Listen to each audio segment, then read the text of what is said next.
Oke guys, Assalamualaikum warahmatullahi wabarakatuh. Kembali lagi di akun channel YouTube yang tidak terlalu penting tetapi tayangan sangat amat penting. Jadi kalian perlu menontonnya ya guys.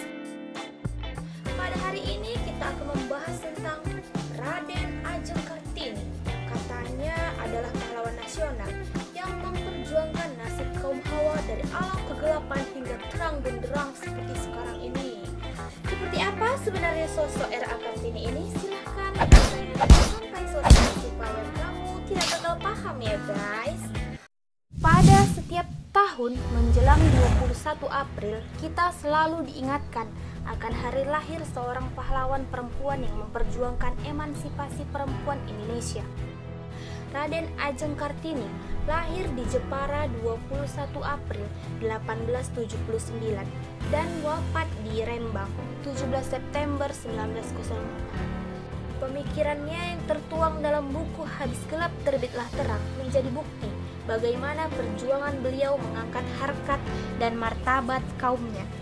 Raden Ajeng Kartini hanya sempat menjalani hidup teramat singkat, sekitar 25 tahun. Pada 17 September 1904, ketika melahirkan putra pertamanya, pahlawan penggerak emansipasi wanita ini meninggal dunia. Wow. Namun hidup yang sangat teramat singkat itu mampu menjadi inspirasi selama 100 tahun bagi perempuan-perempuan Indonesia untuk bangkit memposisikan harkat, martabat, dan karya-karyanya. Melalui surat-surat kepada para sahabatnya di Eropa yang dikumpulkan dalam bentuk buku berjudul Wisternis tot Licht, yang artinya Habis Gelap Terbitlah Terang oleh Mr. J.H. Abendanon. Pikiran dan pandangan Kartini dituturkan demi untuk memajukan nasib perempuan Jawa agar memiliki kebebasan menuntut ilmu dan belajar. Pikiran dan pandangan Kartini kemudian menjadi sumber inspirasi dan motivasi penggerakan kebangsaan nasional kala itu. Sosok Kartini tak luput dari sisi kontroversial yang dimunculkan oleh pihak-pihak yang mempertanyakan keotentikan surat-surat Kartini, terutama orisinalitas pemikirannya. Apakah betul R.A. Kartini itu mampu menguncurkan pikiran yang melampaui zamannya, padahal saat itu feodalisme masih mencengkram kuat dalam struktur sosial Jawa. Sementara pendidikan bagi kaum perempuan saat itu sangat langka, dan kalaupun ada, terbatas pada pelajaran keterampilan untuk menopang karir rumah tangganya. Walaupun pada kenyataan bahwa R.A. Kartini yang hidup dalam lingkungan ningrat Jawa mampu memperoleh kesempatan mengenyam pendidikan Belanda dan melahap literatur penting hingga umur 12 tahun. Dengan kemampuan bahasa Belanda yang bagus, Kartini belajar banyak hal dari barat. Buku-buku sastra dan majalah dibacanya untuk memberikan diskursus mengenai arti modernisme, feminisme, dan kebebasan berpikir. Kesempatan untuk belajar di negeri Belanda diperolehnya ketika itu dengan adanya tawaran beasiswa dari pemerintah kerajaan Belanda. Namun, budaya aristokrat Jawa juga yang membuatnya tak kuasa melawan arus. Beliau kemudian menjalani ritual perempuan Jawa, dipingit dan dinikahkan. Beasiswa itu kemudian atas permintaan Kartini dialihkan ke seorang pemuda cerdas asal Bukit Tinggi, kelak dikenal sebagai Kiai Haji Agus Salim. Berikut ini adalah beberapa kontroversi yang menjadi pertanyaan banyak kalangan akan sosok R.A. Kartini. Keaslian pemikiran R.A. Kartini dalam surat-suratnya diragukan. Wow, ada dugaan bahwa J.H. Abendanon, Menteri Kebudayaan, Agama, dan Kerajinan Hindia Belanda saat itu melakukan editing atau merekayasa surat-surat Kartini. Kecurigaan ini timbul karena memang buku Kartini terbit saat pemerintah kolonial Belanda menjalankan politik etis di Hindia Belanda dan Abendanon termasuk yang berkepentingan dan mendukung politik etis.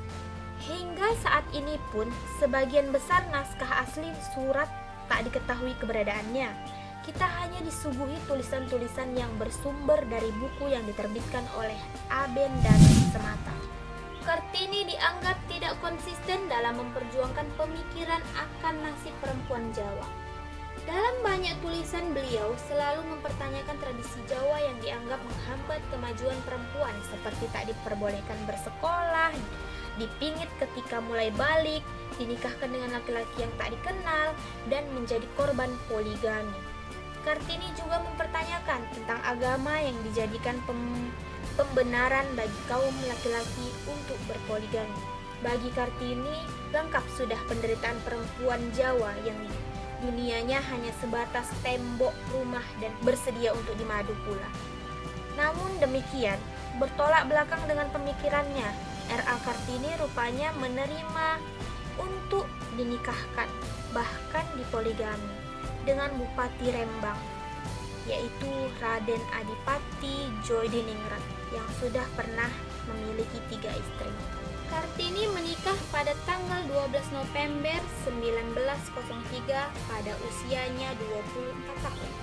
Pada saat menjelang pernikahannya, terdapat perubahan penilaian Kartini soal adat Jawa. Ia menjadi lebih toleran.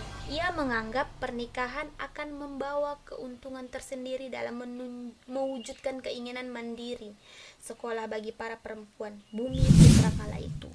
R.A. Kartini dianggap hanya berbicara untuk ruang lingkup Jawa saja, tak pernah menyinggung suku atau bangsa lain di Indonesia atau Hindia Belanda. Pemikiran-pemikirannya dituangkan dalam rangka perjuangan nasib perempuan Jawa, bukan nasib perempuan secara keseluruhan. Walau demikian, ide-idenya dianggap menyeluruh secara nasional karena mengandung sesuatu yang universal. Tidak jelas persinggungan R.A. Kartini dengan perlawanan melawan penjajahan Belanda seperti umumnya pahlawan yang kita kenal. Tak pernah terlihat dalam tulisan dan pemikirannya adanya keinginan R.A. Kartini untuk mewujudkan kemerdekaan Indonesia dari penjajahan Belanda saat itu, apalagi membopong senjata sebagai pahlawan wanita yang lain, Laksamana Malahayati, Cut Nyak-din, Cut Nyak Mutia, Amy Sailan atau Christina Marta Tiahamu. Dari sudut pandang sejarah, pemikiran R.A. Kartini dalam emansipasi wanita lebih bergaul daripada tokoh wanita lainnya aslinya. Raden Dewi Sartika. Walaupun langkah gerak Dewi Sartika justru lebih progresif, R.A. Kartini lebih terkenal dengan pemikirannya. Sedang Dewi Sartika tak hanya giat berpikir, tapi juga mengimplementasikan pemikirannya ke gerak nyata dalam masyarakat dengan mendirikan sekolah khusus putri, Sekolah Keutamaan Istri pada tahun 1902. Kalau begitu, siapa sebenarnya yang lebih patut untuk dihargai? Sebagai pahlawan emansipasi, R.A. Kartini kah atau Dewi Sartika? Hanya sebatas pemikiran atau gerak. Selanjutnya, penetapan tanggal kelahiran R.A. Kartini 21 April sebagai hari besar juga diperdebatkan karena terkesan terlalu melebih-lebihkan sosok beliau. Sementara masih ada pahlawan wanita lainnya yang tidak kalah hebat dengan Kartini. Menurut mereka, wilayah perjuangan Kartini itu hanyalah Jepara dan Rembang saja. Kartini juga tidak pernah memanggul senjata melawan penjajah. Mereka mengusulkan untuk merayakan Hari Perempuan secara umum pada tanggal 22 Desember. Namun demikian, terlepas dari berbagai kontroversi di atas, kita tetap harus mengakui bahwasannya R.A. Kartini tidak hanya seorang tokoh emansipasi wanita yang mengangkat derajat kaum wanita Indonesia saja, melainkan adalah tokoh nasional. Artinya, dengan adanya ide dan gagasan pembaruannya tersebut, dia telah berjuang untuk kepentingan bangsanya. Nah guys, bagaimana menurut kamu?